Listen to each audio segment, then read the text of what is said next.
أعوذ بالله من الشيطان الرجيم بسم الله الرحمن الرحيم سبحان الله والحمد لله ولا إله إلا الله والله أكبر لا حول ولا قوة إلا بالله العلي العظيم بسم الله الرحمن الرحيم. Dalam pandangan ahli hakikat, menurut Syekh Abdul Qadir Al-Jailani, syukur adalah mengakui nikmat yang diberikan oleh sang pemberi nikmat. Secara khusus, Allah menyebut dirinya sebagai yang maha mensyukuri, asyakur, dalam arti yang sangat luas. Maksudnya, dia akan membalas para hamba atas syukur mereka. Membalas syukur juga disebut sebagai syukur. Ada pula ahli hakikat yang mengatakan bahwa hakikat syukur adalah memuji orang yang telah berbaik hati, memberi, al-muhsin, dengan mengingat-ingat kebaikannya. Syukur hamba kepada Allah berarti memujinya dengan mengingat-ingat kebaikan yang dia berikan. Sedangkan syukur Allah kepada para hamba adalah pujiannya atas hamba dengan menyebut, menyanjung kebaikannya. Kemudian kebaikan budi pekerti seorang hamba adalah ketaatannya kepada Allah, dan kebaikan Allah adalah kemurahannya memberi nikmat kepada hambanya. Syukur hamba yang sebenarnya adalah pengakuan lisan dan ketetapan hati akan nikmat yang diberikan oleh Allah Subhanahu wa ta'ala. Syukur dapat dibagi menjadi beberapa macam. Yang pertama, syukur dengan lisan, yakni mengakui nikmat yang diberikan oleh Allah dengan aktualisasi ketundukan. Yang kedua, syukur dengan anggota tubuh, yakni aktualisasi dengan komitmen pemenuhan hak dan kewajiban serta pengabdian.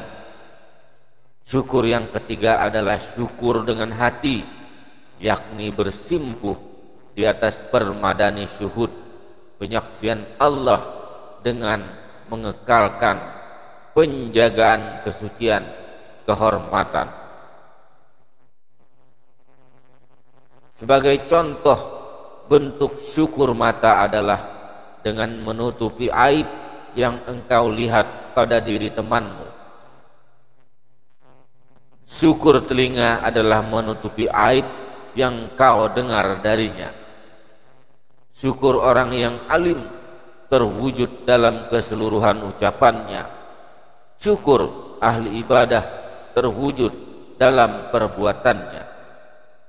Dan syukur kaum ahli ma'rifat terwujud dengan sikap istiqomah mereka di jalan Allah dalam banyak keadaan, ahwal mereka, keyakinan mereka bahwa semua kebaikan yang mereka jalani dan ketaatan, penghambaan serta zikir yang mereka jalankan, semuanya berkat taufik, nikmat, pertolongan dan daya upaya dari Allah Subhanahu wa ta'ala. Pengakuan tentang kelemahan, kehinaan, kebodohan, kemiskinan dan kefakiran mereka di depan Allah juga merupakan bentuk syukur para ahli ma'rifat. Abu Bakar Al-Warraq juga mengatakan, mensyukuri nikmat berarti menyaksikan anugerah dan menjaga kesuciannya. Imam Al-Ghazali rahimahullah ta'ala di dalam kitabnya yang bernama Al-Munghis Minad Dhalal berkata, sesungguhnya aku tahu dengan ilmu yang yakin bahwa orang-orang yang mengikuti tarekat yang menyampaikan kepada ma'rifatullah ta'ala yang sebenar-benarnya, perilaku mereka sebaik-baik perilaku, jalan mereka sebetul-betul jalan, dan akhlak mereka sebaik-baiknya akhlak. Bahkan jika dihimpunkan akal seluruh orang-orang yang berakal, kebijaksanaan seluruh hukama, dan ilmu seluruh para ulama yang bersepakat mengetahui rahasia-rahasia ilmu syariat untuk mengubahkan sedikit daripada perilaku dan akhlak ahli sufi ini serta menggantikannya dengan yang lebih baik daripada itu, niscaya mereka tidak menemui gantinya dan tidak menemui sesuatu yang lebih baik daripadanya, serta tiada sesuatu yang lebih baik daripada perilaku mereka itu, karena gerak-gerik mereka yang zahir dan batin diambil daripada syariat Nabi sallallahu alaihi wasallam, dan segala perilaku ahli sufi zahir dan batin semata-mata mengikuti perilaku Nabi Muhammad sallallahu alaihi wasallam, seperti yang disebutkan dalam sabdanya, para ulama ahli sufi itu ialah yang sebenar-benarnya mewarisi ilmu para anbiya. Rasulullah sallallahu alaihi wasallam bersabda, jika Allah mencintai seorang hamba, maka dia akan memberinya cobaan. Jika ia bersabar, maka dia akan memilihnya. Dan jika ia rela menerima cobaan itu, maka dia akan menyucikannya.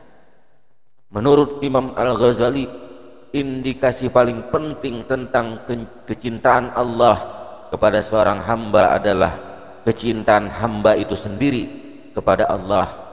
Hal tersebut sekaligus merupakan bukti kecintaan Allah kepada hamba itu. Sedangkan perbuatan yang menunjukkan bahwa seorang hamba dicintai Allah adalah bahwa dia membimbing langsung semua urusannya, baik lahir maupun batin, baik secara terang-terangan ataupun rahasia. Dialah yang memberi petunjuk kepadanya, menghiasi akhlaknya yang menggerakkan seluruh organ tubuhnya serta meluruskan lahir dan batinnya.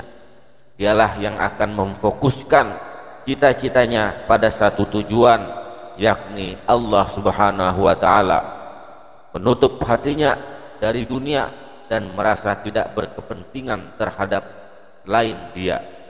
Dialah yang menjadikan hamba tersebut merasa puas menikmati munajat dalam khalwat kesendiriannya, juga menyingkap tabir antara dia dan ma'rifat.